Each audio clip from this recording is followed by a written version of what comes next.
One of the most powerful weapons of the Second World War wasn't a bomb, a tank, or a fighter. It was strips of metal foil, cut by hand to the length of a man's finger. Those strips blinded the best radar network Germany had, turned some of the deadliest raids from slaughterhouses into survivable missions, and, later, conjured entire phantom fleets on D-Day that German guns fired at with total confidence. This is the story of Window, the moment pictures started lying in war. Heligoland Bight, just before midnight on July 24, 1943. Inside the radar station, green phosphor glow lights cigarette smoke hanging in layers. A German corporal runs his finger along the scope, reading bearings in a clipped voice. Every man in this room trusts the Himmelbett system, the grid with no holes. Early warning posts feed data to Würzburg sets. Night fighter controllers vector pilots through the darkness with surgical precision. For months, RAF bomber crews crossing the North Sea have flown into a slaughterhouse. Crews leave England at dusk, knowing 3, 4, sometimes 5 won't come back. The Luftwaffe owns the night. Then the scope erupts. Not aircraft, a blizzard. Phantom tracks multiply across the glass where nothing should exist. A sergeant cranks the gain, and the chaos doubles. The controller's hand freezes over the plotting table because he can't tell which blips are real anymore. 20,000 feet above, a Lancaster bomb aimer named Ted Church grins as bundles tumble into the slipstream and explode into metallic dust. Searchlights below begin wandering blind. What the Germans didn't know, out of 800 bombers hitting Hamburg that night, only 12 failed to return. The meat grinder just broke. Over the Reich's night fighter zone, Luftwaffe pilot Wilhelm Johnen waits for his controller's calm voice to draw a clean line through the air. But the voice does not come. The line does not appear. Radar starts lying to him. You can hear the disbelief in the mess halls when crews count heads and find them all there. On similar deep raids just weeks earlier, you'd come back to find 3, 4, sometimes 5 empty bunks. Tonight, the grinder finally jammed. The afternoon of July 24th unfolds bright over England. Ted Church, with a scarf his mother knitted, checks his turret like it's a ritual. Traverse, elevation, ammunition belts seated properly. Heater working. He jokes about the heater like he always does, then checks it again because he knows what cold does to hands when aluminium skins go brittle in the stratosphere. His pilot is the steady type, one of those men who speaks in verbs. Climb, hold, turn. Meanwhile, the navigator tastes pencil shavings while reviewing the route. They briefed the raid hours earlier in a room that smelled like wet wool and chalk dust. Hamburg again.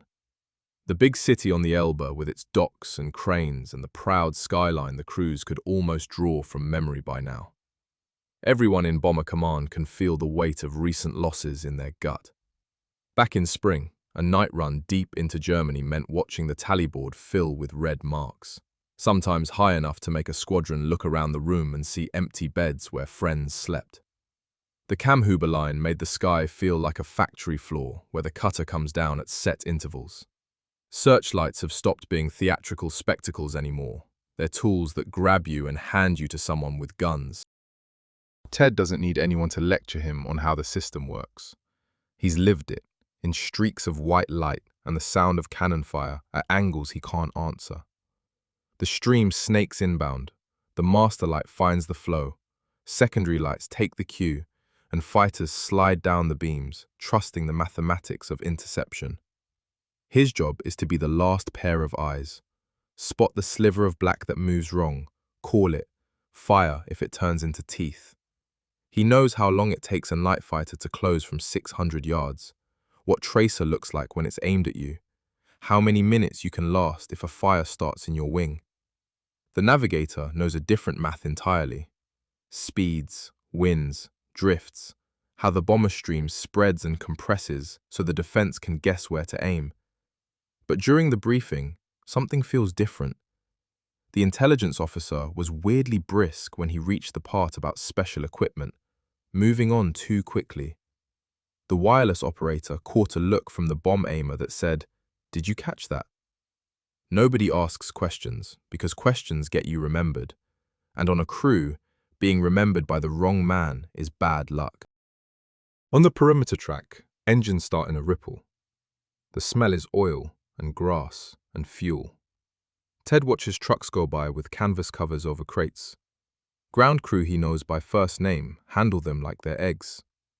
He can't see what's inside and doesn't care. His job is rearward, always rearward. He slides into the turret and tests the pedals, feeling the certainty of leather under his heels. By the time the Lancaster joins the bomber stream over the wash, dusk is turning to a velvet strip on the horizon. The pilot calls small corrections in a voice like a metronome. He looks down the belt of aircraft ahead, red navigation lights winking like a conveyor belt. Tonight, the radio carries a new kind of tension. The wireless operator has a sack near his feet that wasn't there before. It's heavy with bundles, riding against his shin when the aircraft banks. They cross the coast and the altimeter's drift becomes a fresh itch in Ted's ear canal. He swallows against the pressure and rotates the turret to check the port quarter. A Halifax to their left keeps station. He can see the bomb aimer's blister, the gleam of glass like a bubble in the night. He can read the other crew's body language by the way their plane holds its lane in the stream. Too tight means a new pilot. Too slack means they're already spooked. Over the sea, the stars are cruelly bright. Over land, the searchlight cones will be brighter still. He has seen them lock onto a bomber and turn it into a museum display for every gun in reach. He knows what the flak zone over Hamburg feels like, how the bursts stack in layers, how you judge height by where the black puffs bloom and then adjust, hoping not to adjust into a fighter's lap. The intercom crackles. The pilot. Steady, 2 minutes. The navigator. Confirm heading. The wireless operator. A note lower than usual. Ready on window. Ted has never seen window before. When the operator shows him the first bundle, he laughs once and then clams up because he doesn't want to be the man who laughs at something that later saves his life. It's strips of metal, cut to the right length for the German radar's wavelength, simple enough that a child could make it with kitchen foil and a ruler. Each little strip, cut to resonate at the frequency the Würzburg radar depends on, will become a false aircraft on their scopes when scattered by the thousand. The pilot says, "Doors." The bond doors open and the aircraft lifts a fraction as the weight shifts. Cold slams through the fuselage. The operator fumbles because his gloves are wrong for this work. He swears, peels them off with his teeth, and feeds the first bundle into the night. It explodes into glitter and is instantly gone. The second follows, then the third, and the crew settles into a rhythm. The bomb aimer calls, "Steady on." The pilot keeps 180 indicated like he's hand-cranking the sky itself. 10 strips of foil make 10 ghosts on a radar scope. 1,000 make a thunderhead of 4 signals that drowns out reality. The searchlight crews that used to pivot in smooth arcs like dancers now stutter and sweep like men who have lost a contact lens. In the tail turret, Ted watches a master beam slide off the stream like a blind finger searching. He leans into the turret harness like he's been allowed to exhale for the first time in months. Crews will later write something simple in their debrief notes. It went quiet. Not silent, never that, but quiet in a way that makes you suspicious, because you've never heard quiet over enemy territory before. On some deep raids, losses run 5%, 8%, sometimes more. Tonight, at least on this first night, the math tilts in their favor in a way that feels almost impossible.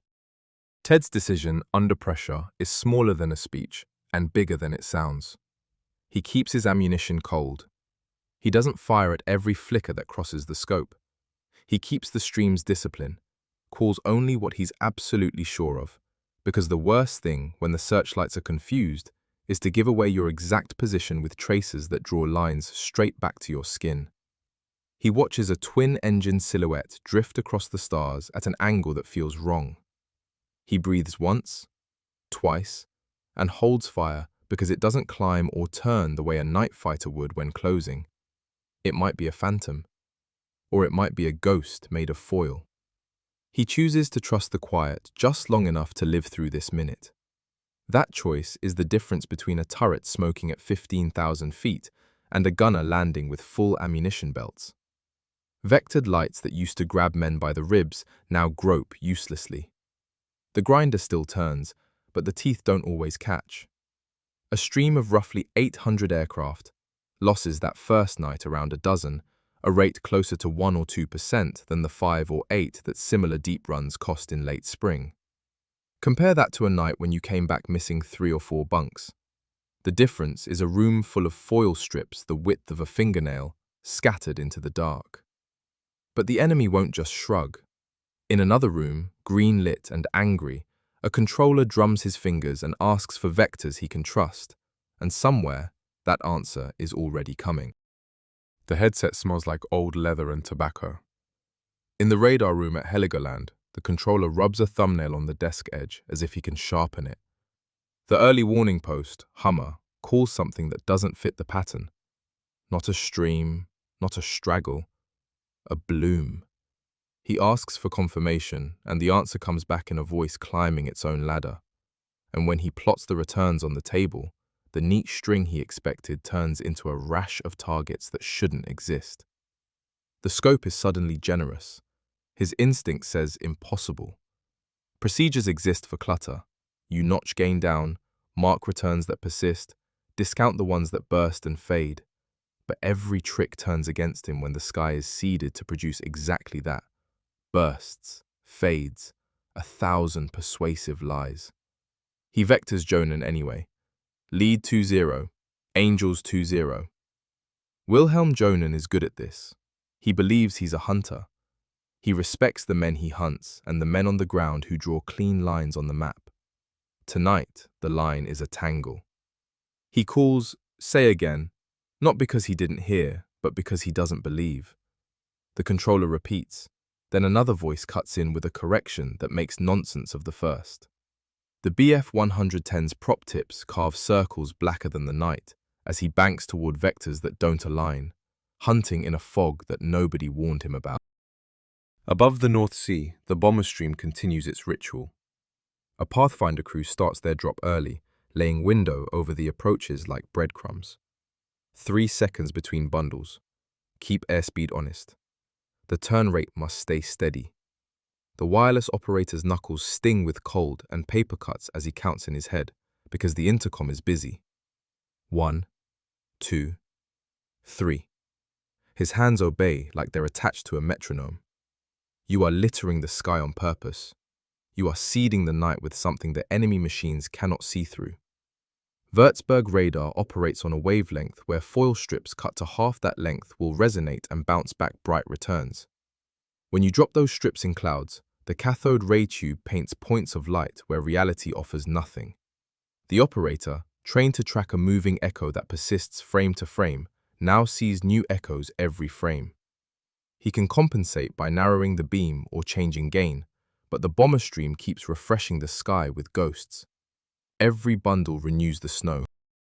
Back in the tail, Ted has his own dashboard of proof. The master searchlight that used to point like the finger of God keeps losing conviction. It sweeps, finds a heavy somewhere else, loses it, flails back, then gives up and gropes in circles. Secondary lights, which normally tighten like a rope drawn through rings, riffle and drift. He can tell the gunners are guessing by the pattern of flak. Instead of a neat band keyed to altitude, bursts scatter like a broken necklace.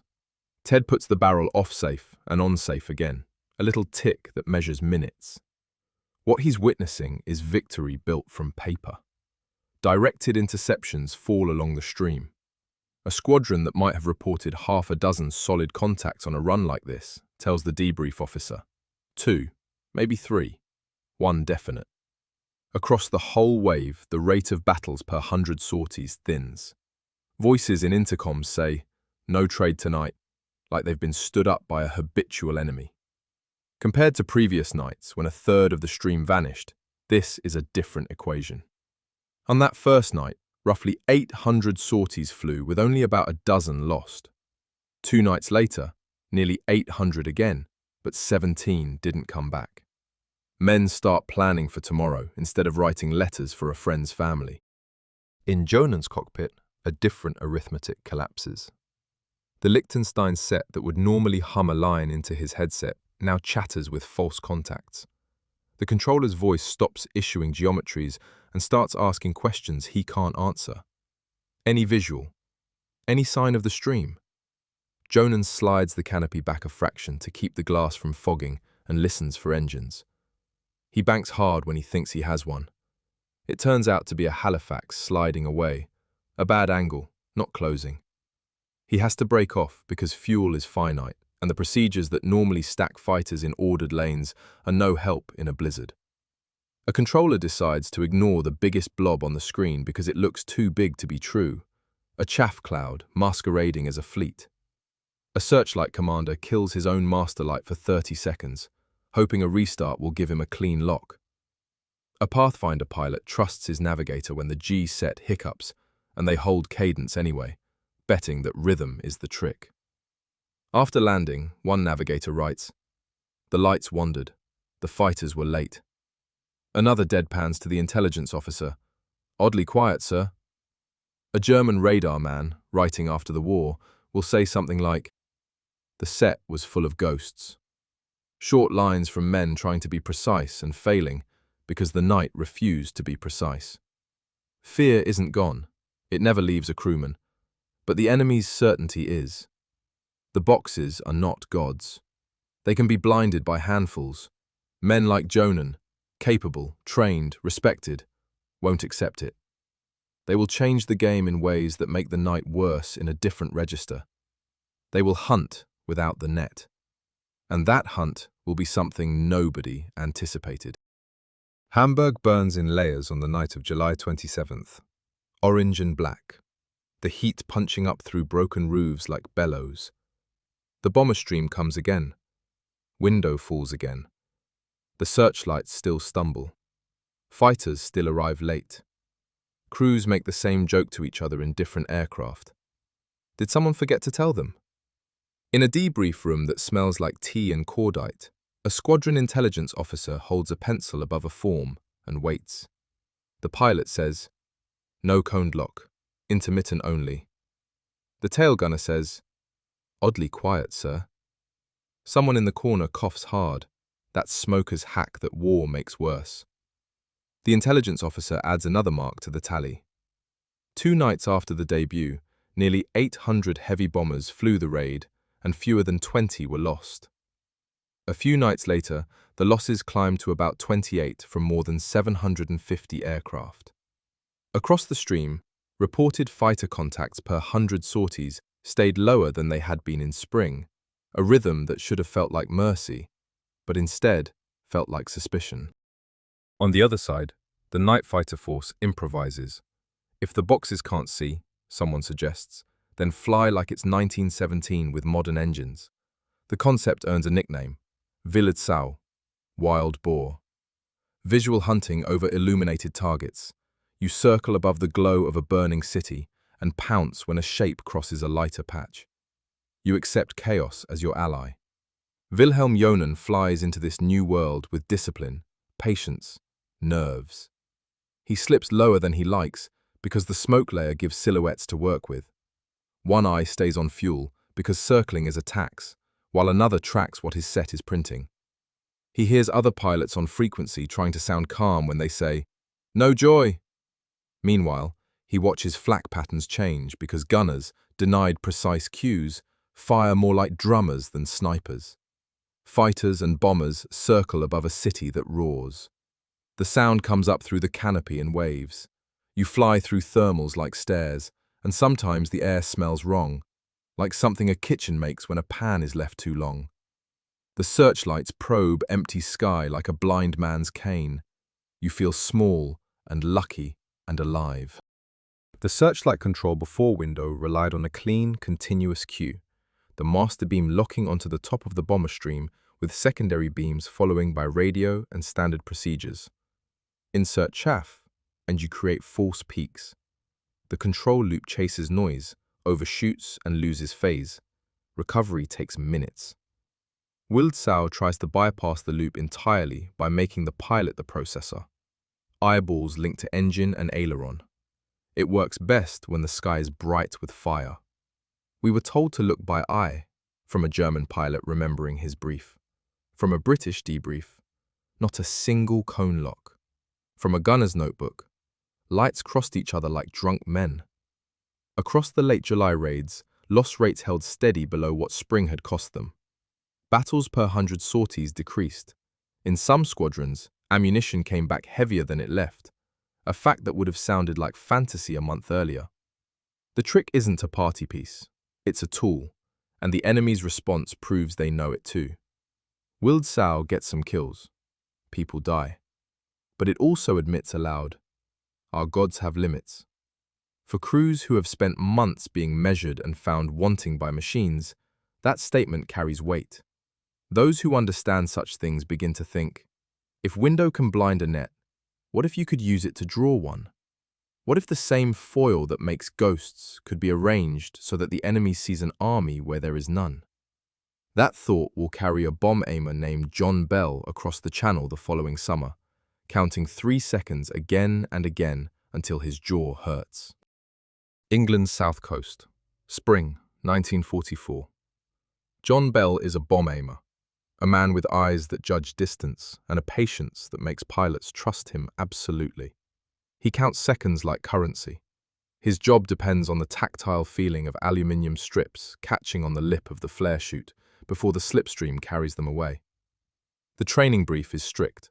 Pilots must fly identical orbits, making perfectly timed turns at the same point in the sky. Airspeed holds steady at roughly 180 miles per hour. Altitude sits near 3,000 feet, low enough for enemy radar to register clearly, high enough to avoid the spray. Navigators keep the mathematics clean for hours on end, while window bundles drop at roughly 3-second intervals through the chute. The closer to exact, the better the lie. During daylight practice, it looks absurd to anyone watching. Empty sea, airplanes tracing invisible circles. Bell visualizes the drawing they're making on radar scopes he'll never see. Every bundle he drops paints a bright dot on distant screens. When dots refresh in the same location, they fuse together into what looks like a single ship. A string of these false ships becomes a convoy moving at a convincing speed, but only if the aircraft maintain perfect rhythm and geometry. Radar displays integrate returns over short time windows. When a signal appears in the same location repeatedly with consistent timing, operators interpret it as a solid object. Chaff clouds naturally decay and disperse with the wind, but by delivering fresh chaff at precise intervals along a predetermined path, you create the illusion of continuous mass. The false convoy advances at whatever speed the orbits imply. Too fast, and it looks wrong. Too slow, and it dissolves. Holding a perfect circuit over black water in darkness stresses the pilot's balance and judgment in ways training cannot prepare you for. The inner ear lies at night, and Les Munro points his chin at a horizon he cannot see while trusting instruments that want to deceive him. Leonard Cheshire sits in the observer's seat on at least one of these runs, because sometimes even the finest pilots need another presence. Bob Knights, flying another circuit nearby, speaks less than usual and drinks water he doesn't want because a dry throat will distort his sense of balance. John Bell makes a decision under pressure that's both simple and necessary. He drops a bundle every 3 seconds for what stretches like eternity, keeping count through radio static and engine noise. When wind gusts make the aircraft lurch, he restarts his count. He tells the pilot, softly, when a turn is bleeding airspeed, and asks the wireless operator to switch to larger strips as they approach the coast, because radar returns need to look like bigger targets as distance closes. The entire crew functions like a small, precise factory. A single deception cell might consist of around 16 Lancasters, each spending hours on station. At roughly 180 miles per hour and 3,000 feet, each circuit comes around again and again until hands cramp and eyes burn. Multiply that across 16 aircraft, and you create a carpet of radar returns thick enough to deceive experienced operators in coastal gun batteries. When a German gun crew decides to engage, they're admitting something their doctrine didn't expect. The boredom of the Allied crews becomes a weapon. Enemy pride becomes the target. The foil that saved lives by blinding is now a scalpel that shapes enemy perception. These men have become craftsmen of phantom fleets, learning to make radar tell lies so convincing that armed men will make fatal decisions based on what they see. Early morning on June 6, 1944, the hinge point of history. John Bell's counting, 3 seconds, 3 seconds, 3 seconds, will be a small, invisible piece of why the first bullets fired that day will strike empty water instead of men.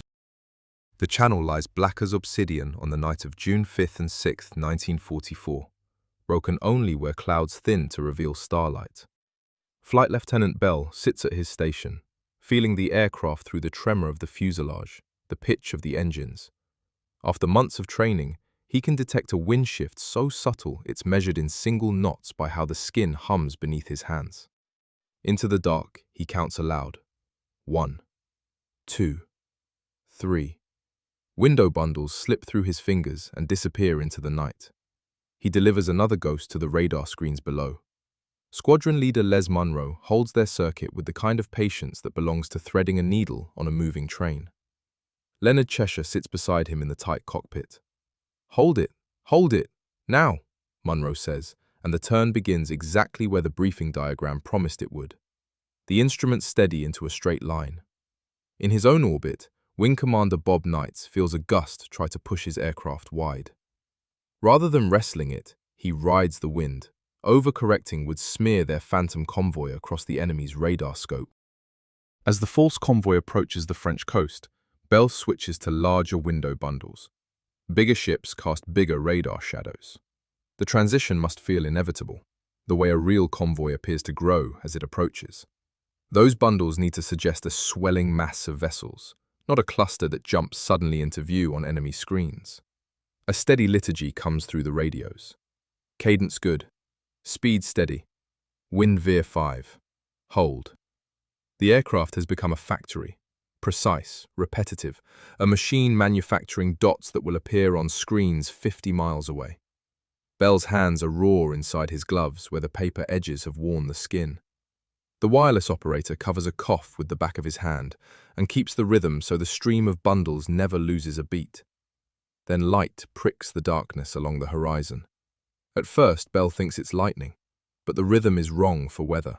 The interval is wrong. That flickering signature belongs to anti-aircraft guns. Munro doesn't glance over. He holds the arc. Knights doesn't flinch. He maintains his orbit. Someone on the radio speaks in that particular tone pilots use when describing the extraordinary as routine.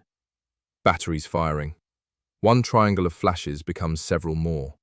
The enemy is shooting at empty water. Around a dozen aircraft working in concert, hour after hour on station.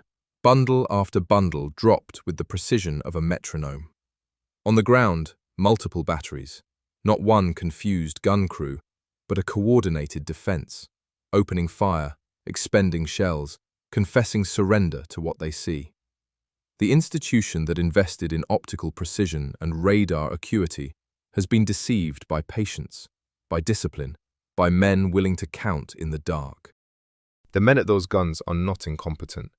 They are seasoned, trained, reacting to a picture that looks absolutely right, because the crews have honored their opponent's intelligence enough to imitate reality with meticulous respect.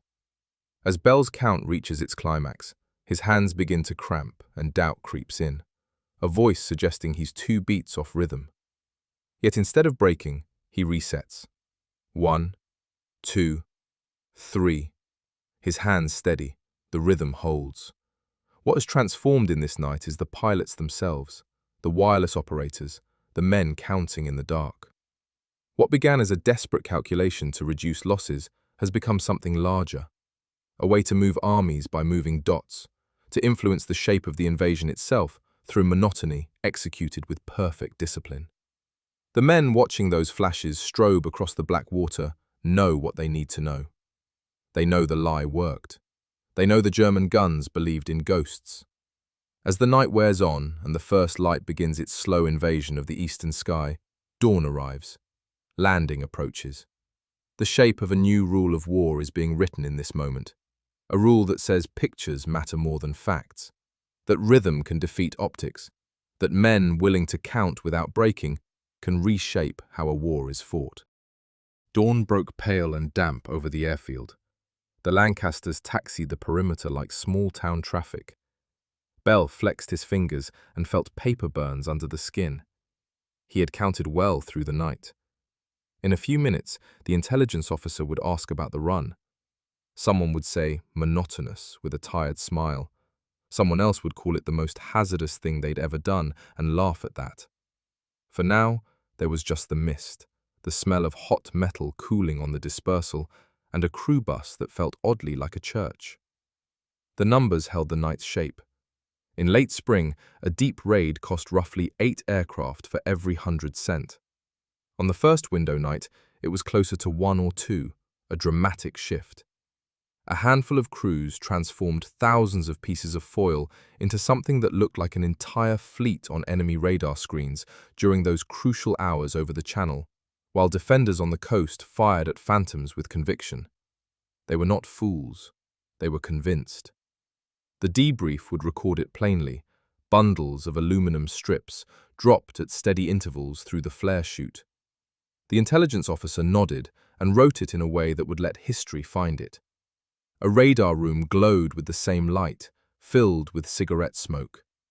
The men here had learned that pictures lie, and they'd been given procedures to cope. They would adapt again and again.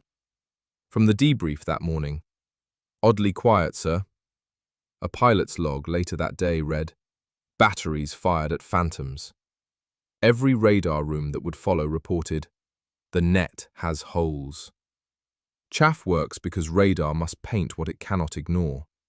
Cut the strips to the right length, seed the sky with them, and the set sees echoes your enemy never flew. Drop them with rhythm, and it sees shape and movement you never launched. The searchlights forgot their lines. Men who went out expecting the meat grinder came home alive.